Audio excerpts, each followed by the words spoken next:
အားလုံးပဲမင်္ဂလာပါခင်ဗျာပေါင်ချက် program ကနေကြိုးဆိုပါရယ်ကျွန်တော်ဒီတစ်ခေါက်မှာတော့ OBS မှာပါတဲ့ special method တွေအကြောင်းကိုပြောပြပေးသွားမှာဖြစ်ပါတယ်အဲ့ဆိုကျွန်တော်တို့စလိုက်ကြအောင်အဲ့ဆိုလို့ရှိရင်ကျွန်တော်ကဒီ OB ဆိုတဲ့ folder ထဲမှာပေါ့နော်ဒီ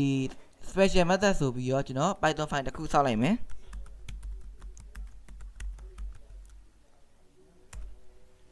ဟုတ်ပြီအဲ့ဒါပြီးရင်တော့ကျွန်တော်ကဒီရှေ့ရပေါ့နော်ရှေ့ရ class တစ်ခုကိုကျွန်တော်ပြန်ကူးလိုက်မယ်ကျွန်တော်ဒီဟာလေးကိုပြန်ကူးလိုက်မယ်နော်ဒီ person ဆိုတဲ့ class ကိုပြန်ကူးလိုက်မယ်ဟု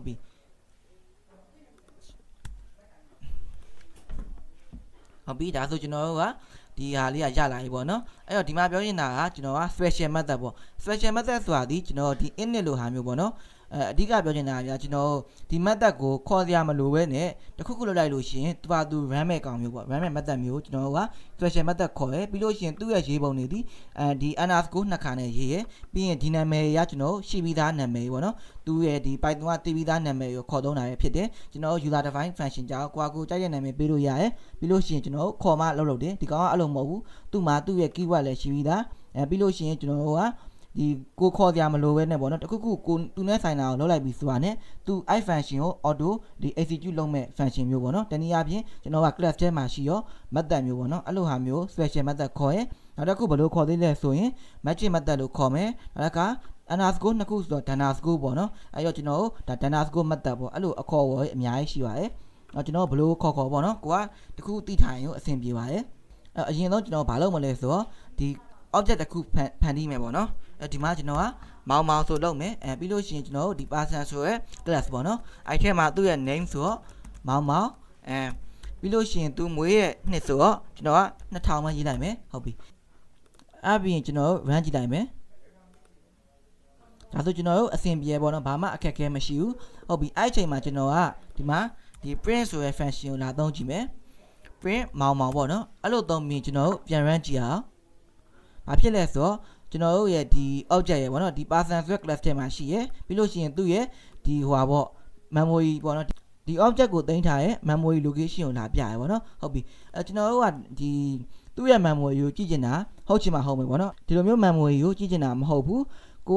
ုတခုခုဒီ print ဆိုတာခေါ်လိုက်တာ ਨੇ တခုခုပေါ်သေးချင်တာပေါ့နော်အဲ့လိုမျိုးဆိုရင်တော့ကျွန်တော်တို့က special method တခုကိုသုံးရမယ်အဲ့ဒီ method ကိုကျွန်တော်တို့ကဘာလို့ခေါ်လဲဆိုရင်ဒီ str ဆိုရဲ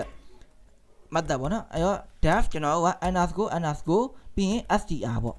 ဒါမျိုးကျွန်တော်က string representation လို့လည်းခေါ်ရအဲ့မှာကျွန်တော်ကကိုပေါ်ခြင်းတဲ့ဟာကို return ပြန်လို့ရတယ် return ပေါ့နော်ဥမာကျွန်တော်ကဒီမှာဆိုရင်အဲ့သူ့ရဲ့နာမည်ပေါ့နော်အဲ့ဒီနာမည်ကဒီမှာဆိုရင် was born in ကျွန်တော်ဘယ်လောက်ခုနှစ်လဲပေါ့နော်ဟုတ်ပြီအဲ့နောက်မှာကျွန်တော်က dot format နဲ့ရေးလိုက်မယ် dot format ဆိုပြီးတော့ဒီထက်မှာ self dot ကျွန်တော်ကဒီမှာname ရဲ့နောက်တစ်ခါကျွန်တော်တို့ရဲ့ self dot နောက်တစ်ခါ yob ရဲ့ပေါ့နော်အဲ့လိုရေးလိုက်မယ်အဲ့လိုရေးပြီးရင်တော့ကျွန်တော်ပြန် run ကြည့်အောင်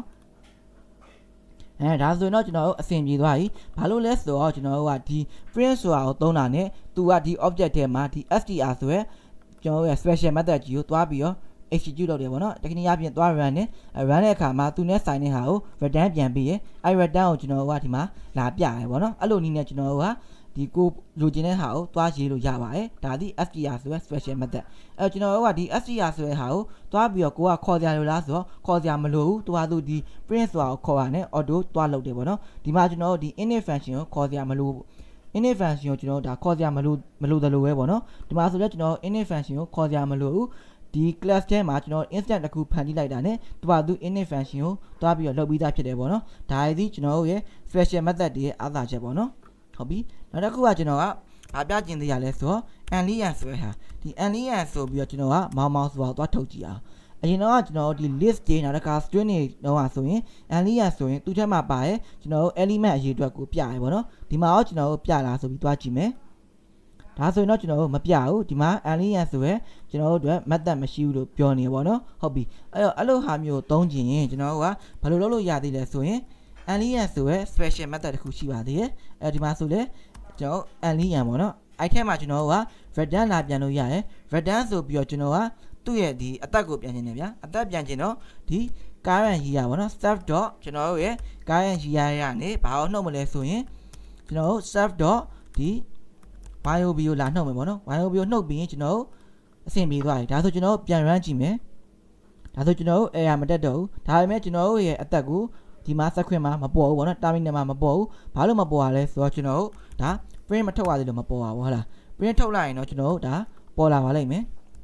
ဟုတ်ပြီကျွန်တော်ဒါကိုပြန်ကြည့်မယ်ဒါဆိုကျွန်တော်အသက်ကိုလည်းပေါ်ပြီပေါ့နော်ဟုတ်ပြီအဲ့တော့ကျွန်တော်ဒီမှာဆိုရင် print ရော launch score ပေါ့နော်အဲ့ဒီ function တွေကိုသုံးလို့ရသွားပါပြီနောက်တစ်ခုကဘာလဲဆိုတော့ကျွန်တော်ကဒီ object ကိုဖြတ်ချင်တာပေါ့နော်ဒီ object မှာမဟုတ်ကျွန်တော်ကအရင်ရှေ့ရပြောခဲ့ဟာကြီးပေါ့နော်အဲ့လိုရှေ့ရပြောခဲ့သင်ခန်းစာမှာလေကျွန်တော် variable တစ်ခုကိုဖြတ်ချင်လို့ရှိရင်ဒီရဆွဲဟာနဲ့ဖြတ်လို့ရတယ်နော်အဲ့တော့ကျွန်တော်အဲ့ဒါကိုဒီမြင်သာသွားအောင်ကျွန်တော်ဒါလေးကို comment ခဏပိတ်လိုက်ပါမယ်ဟုတ်ပြီ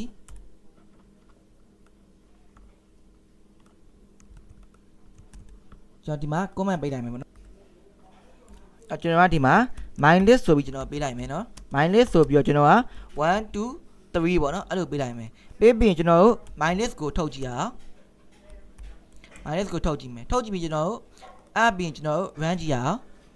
ဒီထိကျွန်တော်တို့အဆင်ပြေသေးရပေါ့နော်အဆင်ပြေပြီးရင်ကျွန်တော်က den ဆိုပြီးတော့ my list ပေါ့အဲ့တော့ den ကဘာလုပ်တာလဲဆိုရင်ကျွန်တော်တို့ရဲ့ variable ကိုဖြတ်တာပေါ့နော်ဒီမှာဆိုရင်ကျွန်တော်တို့ my list ဆိုရဲဒီ list ကြီးကိုတင်ထားရဲ့ variable ရှိရဲ့အဲ့ဒီ my list ကိုကျွန်တော်တို့ကဖြတ်လိုက်တာအဲ့ပြီးရင်ကျွန်တော်တို့ပြန် run မယ်ဒီထိလည်းကျွန်တော်တို့အဆင်ပြေသေးတယ်အဲ့တော့ဟုတ်ပြီဖြတ်ပြီးဆိုတော့သူ့ကိုပြတ်မဲ့တကယ်ပြတ်မဲ့တေချအောင်ကျွန်တော်ပြန်ပြီးတော့အဲ့ကောင်ကိုခေါ်လိုက်မယ်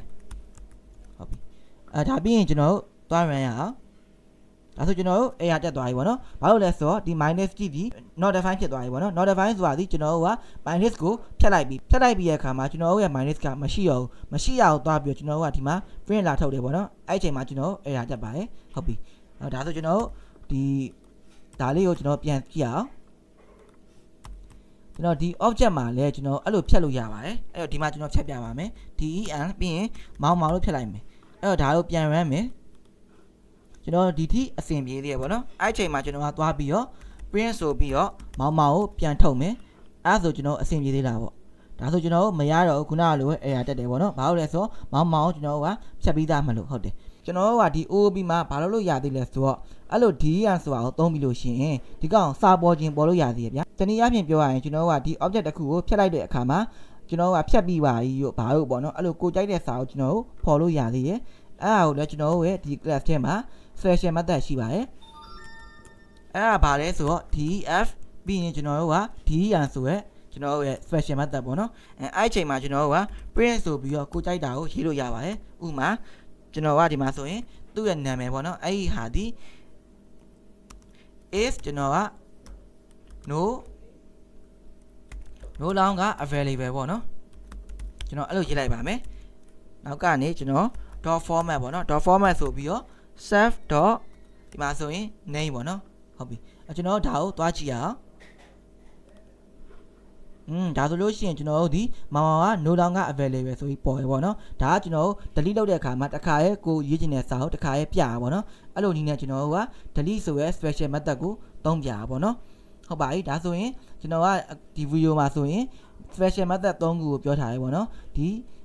str ရဲ့နောက်တစ်ခါ len နဲ့ den ပေါ့နော်အဲ့ special method 3ခုကိုကျွန်တော်ပြောပြပေးထားပါတယ်အဲ့တော့ကျွန်တော် OOB မှာ special method ကအများကြီးရှိရပေါ့နော်အဲ့တော့အကုန်လုံးကိုကျွန်တော်မပြောတော့ဘူးဒီနောက်တစ်ခါကျွန်တော်ကြုံလို့ရှိရင်ပေါ့နော်ကိုရေးမဲ့ project မှာကြုံလို့ရှိရင်ကျွန်တော်တွဲပြောသွားပါမယ်အခုတော့ကျွန်တော်ဒီအသုံးများမယ်ကျွန်တော်ရဲ့ special method 3ခုပေါ့နော်နောက်တစ်ခါ init ပါရင်ကျွန်တော်4ခုပေါ့အဲ့4ခုတော့သိရင်ဟိုပဲကျွန်တော်ဒီတောင်းတန်ရုံကိုကျွန်တော် OOB ရဲ့မှာထည့်ရလို့ရပြီဖြစ်ပါတယ်အဓိကဒီ3ခုကကျွန်တော်ကမသုံးမဖြစ်လားဆိုတော့မဟုတ်ပါဘူးကျွန်တော်တို့ဒါလိုရင်သုံးမယ်ပေါ့နော်ဒီ init ကကျွန်တော်တို့ဒါမသုံးမဖြစ်သုံးရမှာပေါ့နော်ကျွန်တော်တို့ထဲမှာ argument ထည့်မယ်ဆိုရင် init ကမသုံးမဖြစ်ပါမှာပဲဖြစ်ပါတယ်ဟုတ်ပါပြီအဲ့တော့ကျွန်တော်တို့ရဲ့ဒီ OOB ကလည်းဒီ video မှာပြီးသွားပြီပေါ့နော်အဲ့တော့ကိုယ့်ရဲ့ project မှာကျွန်တော်အဆင်ပြေတယ်လို့ပေါ့နော် OOB လေးကိုထည့်ပြီးတော့ရေးစေချင်ပါတယ်အဲ့မှာကျွန်တော်တကယ် project အကြီးကြီးရေးတဲ့အခါမှာတခါရဲ့ OOB 3နဲ့အလေးချင်းရသွားမှာပဲဖြစ်ပါတယ်